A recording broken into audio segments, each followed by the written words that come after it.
Good morning, students. I'm Mrs. Amrita Ekka, and I'm here today with Indus Valley Lecture 3. And in this lecture, we'll deal with other features of Indus Valley civilization.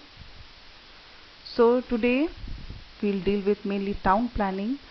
आज इस class में हम town planning या नगर योजना के बारे में चर्चा करेंगे.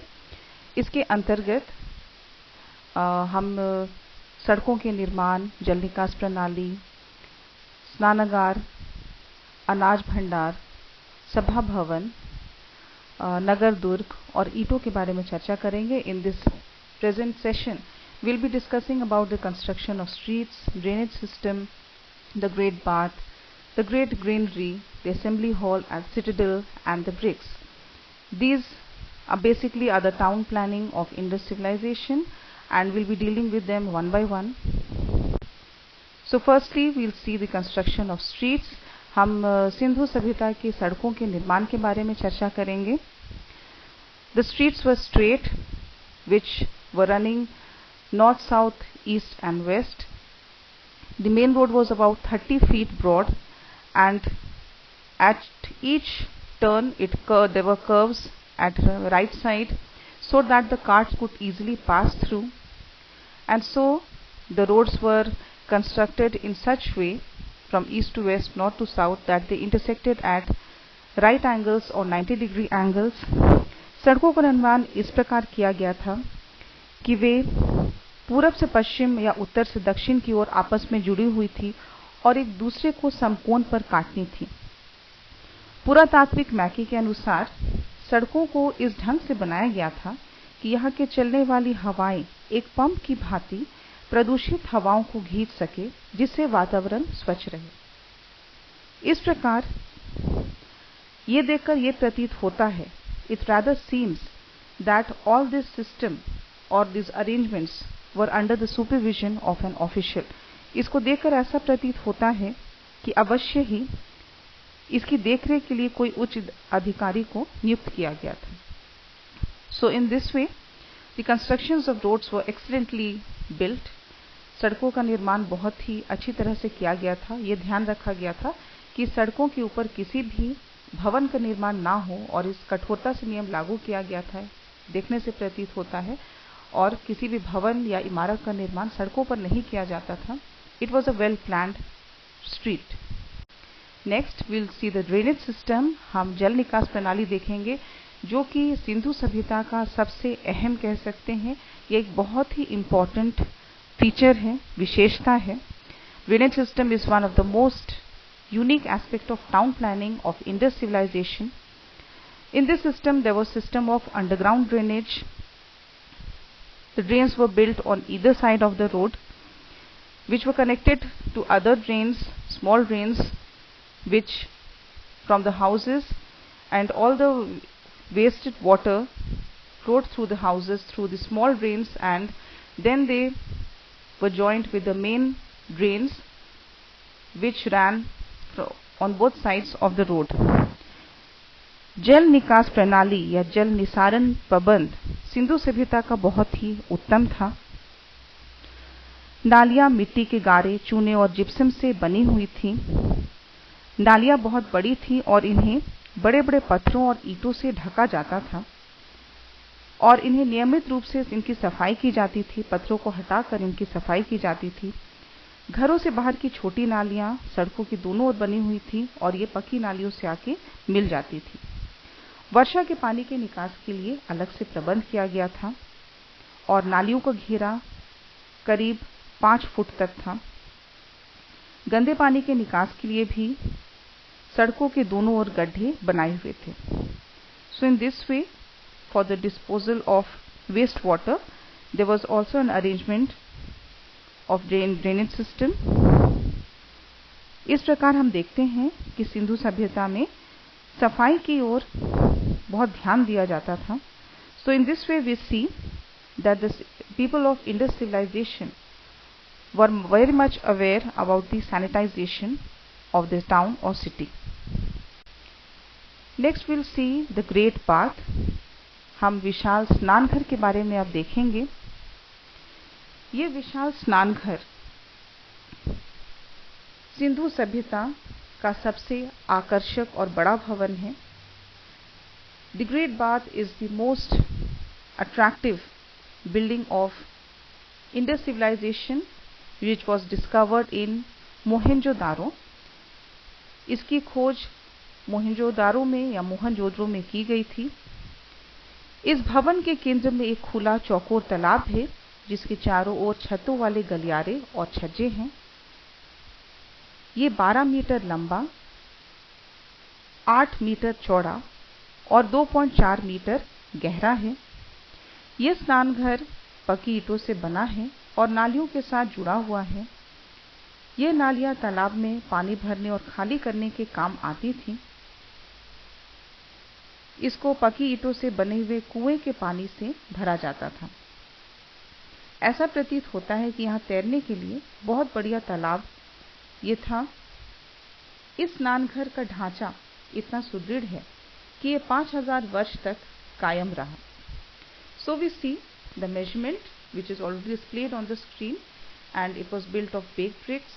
There was an open pool in the center, and there was a system of channels through which the water was filled, and there was a type of pool in the center where there were arrangement of swimming. So in this way the Great Bath was one of the most or you can say an attractive building of Indus civilization, and it has withstood many years and still it's intact, and it's it's a most important feature of Indus civilization. Next we'll see the great granary, और यहाँ हम विशाल अनाज भंडार के बारे में चर्चा करेंगे। हड़प्पा की खुदाई में मिलने वाला सबसे सुंदर और बड़ा भवन अनाज भंडार है, जो 169 फुट लंबा और 130 फुट चौड़ा है। इस भवन में एक ही प्रकार के 2 खंड हैं, जिसके बीच 33 फुट चौड़ा रास्ता है, और हर खंड में 6 हॉल हैं, और प्रत्येक हॉल फिर से छोटे विभागों में बटे हुए हैं। इन हॉलों को सरकार खाद्यान्नों को इकट्ठा करके रखने के लिए प्रयोग करती थी। So we see the great granary was mostly used for the storage purpose, and it is one of the most beautiful and largest building which has been discovered in Harappa, and it was 169 feet long and 130 feet wide. The building had 2 sections, 2 big sections. It was divided in 2 equal parts, and in each part there were 6 halls, and in between these 2 sections there was a 23 feet road which was given as a passage. So we see that the main purpose was to store the granary of food for future purposes. Next we'll see the assembly hall. अब हम देखेंगे सभा भवन। The assembly hall was discovered in Mohenjo-daro. It was also built with baked bricks. It had 20 pillars which was standing in 4 rows. It seems as if this hall was used for some officials for the meetings, and hence it is also known as collegiate building. अगर हम सभा भवन को देखेंगे, इसके जो पुरावशेष है, जो रूइंस हैं, इसमें हम इस चित्र में देखेंगे कि हमें कुछ स्तंभ नजर आ रहे हैं। ये सभा भवन में लगभग 20 स्तंभ थे जो कि 4 की पंक्तियों में थे। ऐसा प्रतीत होता है कि इस भवन का प्रयोग शायद उच्च अधिकारियों के कार्यों के लिए होता था, या बैठक होती थी और उनके कार्यालय के रूप में इसका प्रयोग होता था। Now will see the Citadel, या फिर हम नगर दुर्ग की चर्चा करेंगे। सिंधु सभ्यता में एक ऊंची क्षेत्र वाली भूमि थी।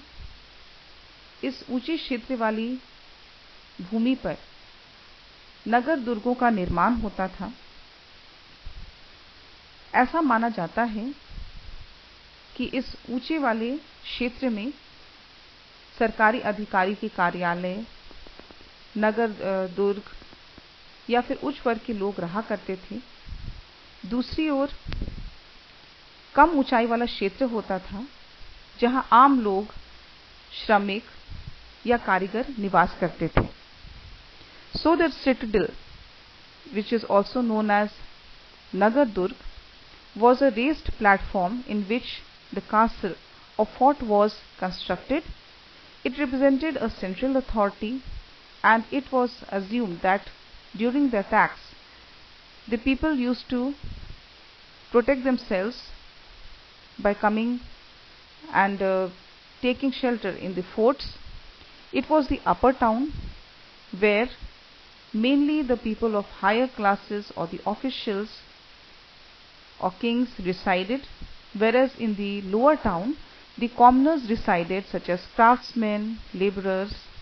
So in this way